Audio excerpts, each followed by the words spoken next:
My entitled wife disappeared after a girls' trip. Years later, she showed up at my doorstep with a baby, so I destroyed her life. My wife disappeared 4 years ago after a fake girls' trip to America. She never got on the plane with her friends. She just vanished.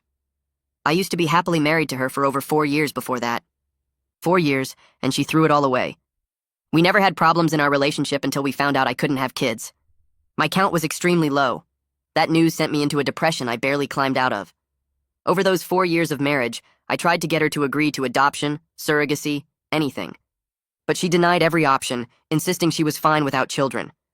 That was hard to believe because before we got married, she would sit for hours looking at baby clothes and nursery furniture online. After that doctor's appointment, she became completely numb to anything baby-related. She started making comments about my weight, my fitness, little jabs that she would deny when I confronted her. Her change bothered me at first because I thought she was forcing herself to accept our reality. But eventually I stopped noticing. Then came her trip. We lived in Brighton and she wanted to visit America with her girlfriends. I was supportive. I helped her pack and bought her new outfits. After dropping her at the airport, I stayed up 9 hours drinking coffee so I could call when she landed. The flight arrived, but she never picked up. I called her sister. Nothing. Then I called the friends who were supposed to be with her. They were 2 blocks from my house having tea at a cafe. My wife had truly abandoned me. I showed up drunk at her parents' house, accusing them of hiding her. My mother-in-law was kind. She let me cry on her shoulder for days.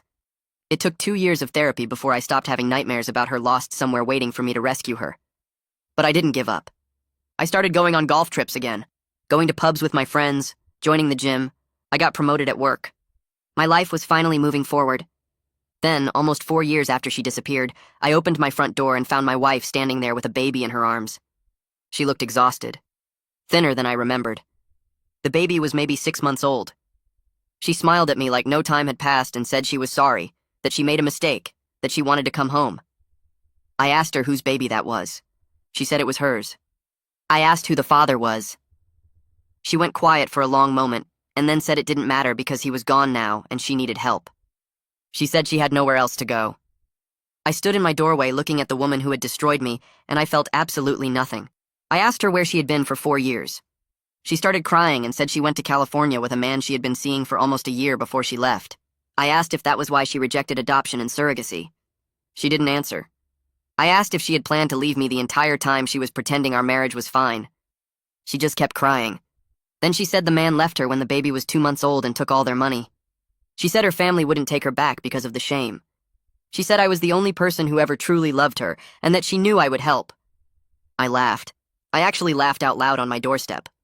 Because what she didn't know was that I had spent the last 3 years building a relationship with her mother. The woman had become like family to me. She came to my birthday dinners. She called me every Sunday. And 6 months ago, she told me something she had discovered. She found emails on an old laptop my wife left behind. Emails between my wife and the man she ran off with, sent 2 weeks before our wedding. My wife had never planned to stay with me. She married me because I was stable, because I had money, because I was her backup plan in case things didn't work out with him. Her mother was devastated. So was her father, and her sister, and every single person in her family who had spent 4 years believing she was a victim of something terrible.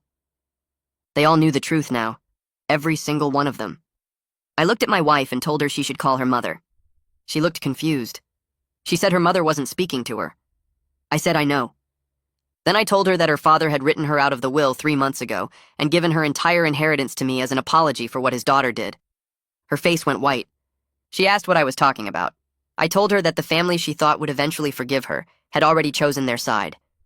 She started screaming at me, asking what I had done, asking what I told them. The baby started crying. And that's when my fiancé walked up behind me and asked if everything was okay. My fiancé touched my shoulder and I turned to look at her. She asked who was at the door. I told her it was nobody important anymore. My ex-wife heard that and her voice got louder. She started screaming about how I turned her family against her. She demanded to know what lies I told them. The baby in her arms started wailing. I stepped back and pushed the door closed. The lock clicked. Her fists pounded on the wood. The shouting continued for another minute before it started to fade. I walked into the living room and sat down on the sofa. My hands were shaking. My fiancé followed me and sat beside me. She put her hand on my knee and asked me to explain everything. I started from the beginning. I told her about the fake trip to America, about finding out my wife never got on the plane, about the 4 years of wondering what happened. Then I told her about the emails her mother found, about how my ex-wife had been planning to leave me since before we got married. My fiancé listened without interrupting. I watched her face for any sign that this was too much drama, any hint that she might walk away from all this mess. When I got to the part about the inheritance, she squeezed my knee. She said her ex-husband cheated on her 3 years ago. She said she understood exactly why I felt nothing for the woman outside. I heard footsteps on the pavement outside. Through the front window, I could see my ex-wife pacing back and forth on the sidewalk. She was still holding the baby. The child had stopped crying but looked uncomfortable. An hour passed, then another. My fiancé made tea and we sat watching television without really seeing it. Every few minutes, I would glance at the window. My ex-wife was still there. She sat down on the curb at one point. Then she stood up and walked to the door again. She didn't knock this time. She just stood there. My neighbor from 3 doors down came out of his house. He walked over to my ex-wife and they talked for a minute. She shook her head at whatever he said. He pulled out his phone. My ex-wife picked up the baby and walked quickly down the street. She got into a car I didn't recognize. The car drove away. My neighbor walked to my door and knocked. I opened it. He said he told her he would call the police if she didn't leave. He asked if I was all right. I thanked him and went back inside. There was a piece of paper sticking through the letterbox. I pulled it out. It had a hotel name and a room number written on it. The handwriting was my ex-wife's.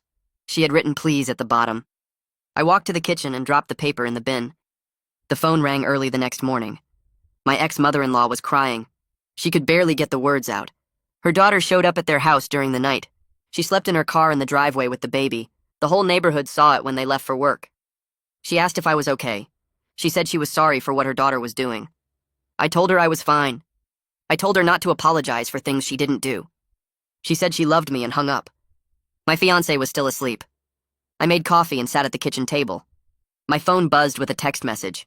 It was from my ex-sister-in-law. She said her sister had been calling her all night. The calls went back and forth between crying apologies and angry accusations.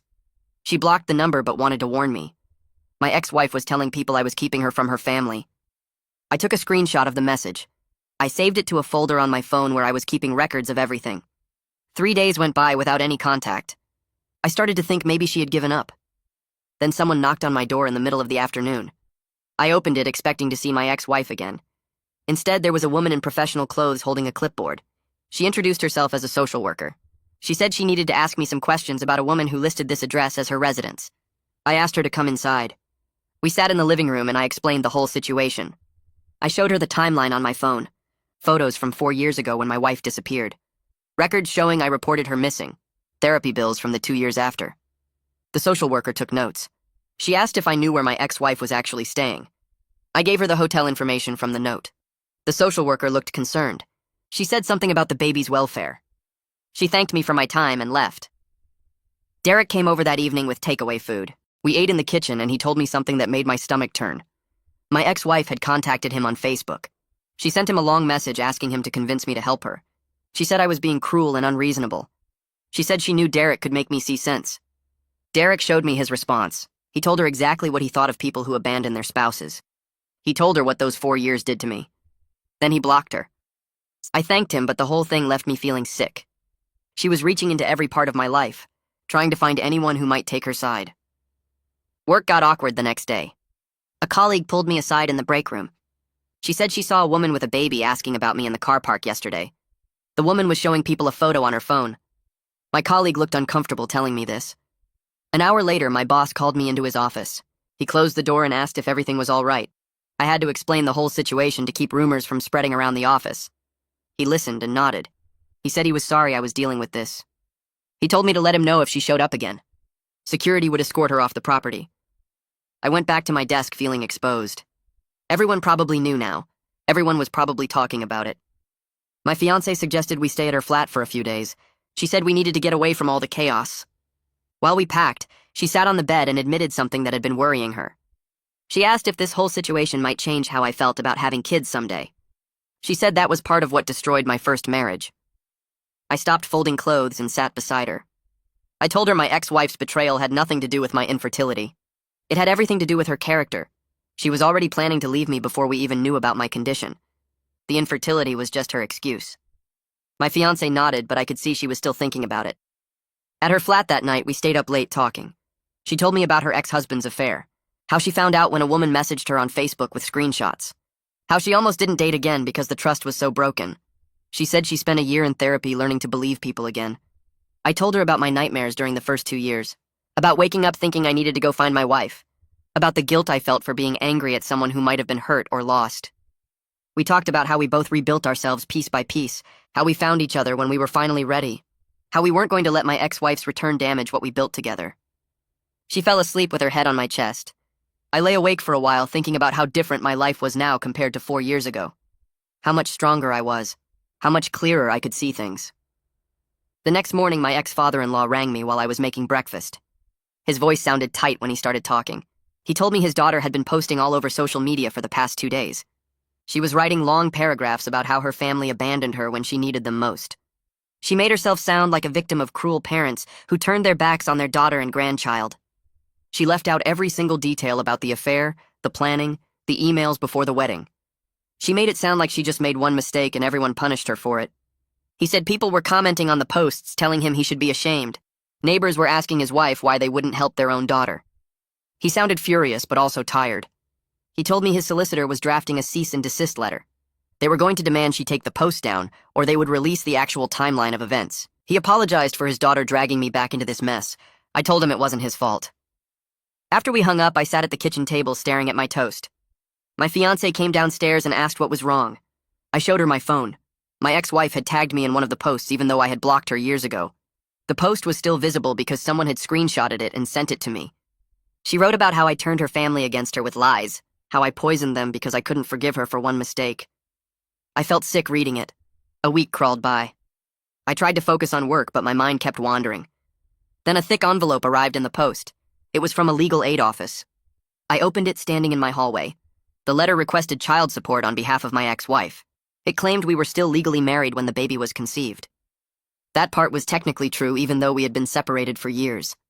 The letter said I had a legal obligation to support the child. I read it 3 times trying to understand how this was even possible. I called my solicitor immediately. She listened to everything, and then told me this was a desperate move. She explained that my medical condition made it impossible for me to be the father. She said we would need to provide documentation, but this attempt wouldn't hold up in any court. She told me not to worry, but I was worried. I was angry. I kept thinking about how my ex-wife was trying every possible angle to trap me. First, she showed up at my door. Then she tried to use her family. Now she was using the legal system. My fiancé found me pacing in the living room that evening. She took the letter from my hands and read it. Then she hugged me and said we would get through this together. My therapy appointment was 2 days later. I walked into the office feeling wound up and tense. My therapist sat down across from me with her notebook. I told her everything about the legal aid letter, about how my ex-wife was trying to force me to support a child that wasn't mine, about how angry I felt that she thought this would work. She listened without interrupting. When I finished, she asked me how this situation was different from 4 years ago. I thought about it. 4 years ago, I would have been devastated. I would have felt guilty. I would have wondered if maybe I should help anyway. Now I just felt angry that someone was trying to manipulate me. She nodded and said that was growth. She reminded me that healing isn't a straight line. Sometimes old wounds get poked and we feel things we thought we had processed. She said the important thing was that I knew my boundaries now. I knew what I would and wouldn't accept. I left the session feeling more centered. The anger was still there, but it felt manageable. I could handle this without falling apart. 3 days after that, my ex-sister-in-law texted asking if we could meet for coffee. I agreed, and we met at a small place near the seafront. She looked uncomfortable when she sat down. She ordered a tea and then told me something that made my stomach turn. Her sister had finally admitted the truth about the baby's father. He hadn't just left her. He was married the entire time. His wife found out about the affair when my ex-wife was 7 months pregnant. The wife confronted them both and the man chose his marriage. He cut off all contact with my ex-wife and threatened legal action if she tried to claim he was the father. My ex-wife had been the other woman in someone else's marriage. She had destroyed another family the same way she destroyed ours. The sister looked disgusted as she told me this. She said she couldn't believe her sister had learned nothing, that she had just moved from one bad decision to another. I sat there holding my coffee cup thinking about how my ex-wife expected me to sympathize with her. She expected me to help her after she had done to someone else exactly what she did to me. The poetic justice of it was almost funny. Almost. 2 weeks after the doorstep scene, I was at my desk at work when an email came through. It was from my ex-wife. I had no idea how she got my work address. The email was long and rambling. She wrote about how the man had promised to leave his wife for her, how he said they would build a life together in California. how he made her believe she was special. She wrote about feeling used and discarded, about being a victim of lies and false promises. She actually expected me to sympathize with her, to understand what it felt like to be betrayed by someone you trusted. I read the whole thing twice, then I forwarded it to my solicitor without typing a single word in response. I deleted the email from my inbox and blocked the address. My hands were shaking slightly, not from sadness or guilt, from pure irritation that she thought this would work, that she thought I would read about her being the other woman and somehow feel sorry for her. That evening, my fiancé and I sat in her flat talking about the engagement party. We had been planning it for months, but now she suggested we move the date up. She said we needed something positive to focus on, something that was about us and our future instead of my past. I agreed immediately. We spent the next 2 hours making lists and sending messages. We decided to invite my ex-in-laws because they were family to me now. We invited my best mate and our closest friends. Planning something joyful together made me feel lighter, like we were taking control of the narrative instead of letting my ex-wife's return define everything. My fiancé smiled more that evening than she had in days. We talked about flowers and food and music, normal things, happy things, things that had nothing to do with the chaos of the past few weeks. The social worker rang me the following Tuesday. She told me my ex-wife had been connected with emergency housing assistance. She was in a temporary flat with resources for single mothers. The baby was healthy, and my ex-wife was cooperating with all the support services. The social worker thanked me for my time and said she wouldn't need to contact me again unless something changed. I felt relieved hearing that the baby was looked after. I didn't want an innocent child to suffer because of adult decisions. But I felt absolutely nothing about my ex-wife's situation. No guilt, no concern, no sympathy. Just a vague sense of relief that she had somewhere to go and wouldn't be sleeping in her car with a baby. The social worker seemed satisfied with the outcome. She said the system was designed to help people in exactly this situation. I thanked her and hung up. My solicitor called me that same week. She told me she had sent a formal letter to my ex-wife's legal aid attorney. The letter included medical documentation proving I couldn't be the father due to my condition. It made clear that any further attempts to claim support would be considered harassment. My solicitor sounded confident when she said this should end the legal nonsense permanently. She told me to contact her immediately if my ex-wife or her attorney reached out again. I thanked her and felt another weight lift. The legal threat was handled. The baby was safe. My ex-wife had housing and support. There was nothing left for me to do. Nothing left for her to demand from me. 3 weeks after everything started, my ex-sister-in-law sent me another text. Her sister had accepted a place in a mother and baby housing program in London. She was moving away from Brighton, away from her family, away from me. The sister wrote that my ex-wife finally understood that no one here was going to rescue her from the consequences of her choices. She would have to build a new life somewhere else with the resources available to her. I read the message sitting in my car after work. London was far enough that I wouldn't accidentally run into her at the shops or on the street. She would be out of my daily life, out of my city. The relief I felt was immediate and physical. My shoulders relaxed and my jaw unclenched. She was leaving. It was really over. Sunday afternoon, my ex-mother-in-law rang and invited my fiancé and me to dinner. We drove to their house and spent a lovely few hours with people who had chosen to be my family even after the marriage ended. The house smelled like roast chicken and potatoes. We sat around the table talking and laughing. My ex-mother-in-law showed my fiancé old photos of me from years ago, photos from before everything fell apart. She talked about how proud she was of the man I had become, how I had handled everything with grace and strength. My fiancé fit right in with them. She laughed at their stories and helped clear the table after we ate. She stood at the sink washing dishes with my ex-mother-in-law while I sat with my ex-father-in-law in the living room. He told me again how sorry he was about his daughter, how he wished things had been different. I told him I was grateful for him and his wife, that they had helped me more than they knew. When we left that evening, my fiancé held my hand in the car. She said my ex-in-laws were wonderful people, that she understood now why I had stayed close to them. I drove home feeling content, feeling like I had real family who cared about me. People who had chosen me not because of marriage or obligation, but because they genuinely wanted me in their lives. 2 weeks after the dinner at my ex-in-law's house, my fiancé and I drove to a beautiful estate outside Brighton to look at wedding venues. The place sat on 20 acres of gardens with a stone manor house that had been hosting weddings for over 100 years. We walked through the main hall with tall windows and wooden beams across the ceiling. The events coordinator showed us photos of past ceremonies and talked about catering options and guest capacity. My fiancé squeezed my hand when we stepped out onto the terrace overlooking the gardens. She asked if I could picture us getting married here. I looked at her standing in the sunlight with her hair blowing in the breeze, and I realized I wasn't thinking about my ex-wife at all. Not about the doorstep confrontation, not about the baby, Not about any of the drama from the past month.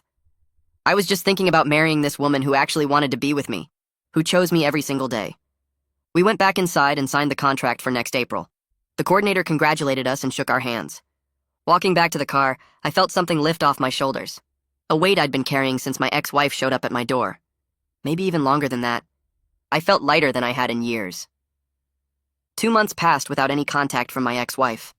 I went to work, played golf with Derek on Saturdays, had Sunday dinners with my ex-in-laws, planned wedding details with my fiancé. Life moved forward in a way that felt normal and good.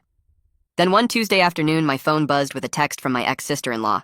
She wrote that her sister had settled into a flat in London and found part-time work at a shop. The baby was in childcare during her shifts. She was getting help from support services and seemed to be managing better with distance from everyone she'd hurt. The sister said she thought I'd want to know but understood if I didn't care. I read the message sitting at my desk at work. I waited for some kind of feeling to come. Anger, maybe. Or satisfaction that she was struggling. Or guilt that I hadn't helped her. But I felt nothing except a mild sense of relief that it was truly over. She was gone from Brighton. Gone from my daily life. Building whatever new existence she could manage in London. I texted back a simple thank you for the update and put my phone away. The chapter was closed. Saturday morning, I woke up early and made coffee. My fiancé was still asleep, so I took my mug out to the garden and sat in one of the chairs with the newspaper. The sun was just coming up and the air was cool and fresh. I read through the sports section and drank my coffee and listened to the birds. After a while, my fiancé came outside in her pajamas and sat next to me. She kissed my cheek and stole a sip of my coffee. We sat there together, not saying much, just being comfortable and quiet. Then it hit me that I hadn't thought about my ex-wife in 3 full days. Not once. 4 years ago, I'd been drunk and broken on her parents' doorstep, accusing them of hiding her. Crying on my ex-mother-in-law's shoulder because I thought my wife was lost somewhere waiting for me to rescue her. And now I was sitting in my garden planning a wedding to someone who loved me honestly. Someone who showed up every day and meant what she said. The journey from that doorstep to this garden chair had been brutal. 2 years of therapy. Nights when I couldn't sleep. Days when getting out of bed felt impossible. But I'd done it. I'd rebuilt myself into someone I actually liked. Someone who was happy. 3 weeks later, we threw our engagement party at a restaurant in town. We'd invited about 40 people, including my ex-in-laws, Derek and his wife, my work friends, my fiancé's family, and her close friends. Everyone showed up dressed nice and in good spirits. The restaurant had set up a private room for us with tables arranged in a big circle. There was food and wine and a small cake. People mingled and talked and laughed. My ex-mother-in-law hugged me when she arrived and told me how handsome I looked. Derek made jokes about me finally getting my life together. My fiancé's parents welcomed everyone and said how happy they were that their daughter had found someone good. When it was time for toasts, I stood up with my glass. I looked around the room at all these people who had stood by me when everything fell apart, who had helped me climb out of the hole I'd been in. I said something about second chances and the people who stay with you when life gets hard. About how grateful I was for every person in this room. My ex-mother-in-law started crying and came over to hug me again. Derek raised his glass and shouted something about me finally getting my act together. Everyone laughed. Then my fiancé stood up and kissed me in front of everyone. The room erupted in cheers and applause. I looked around at all these faces smiling at us, at the life I'd rebuilt from nothing, full of people who actually cared about me, who wanted to be here celebrating with us. I'd never felt more content or sure about my future. This was exactly what I'd worked for, what I'd earned by refusing to stay broken.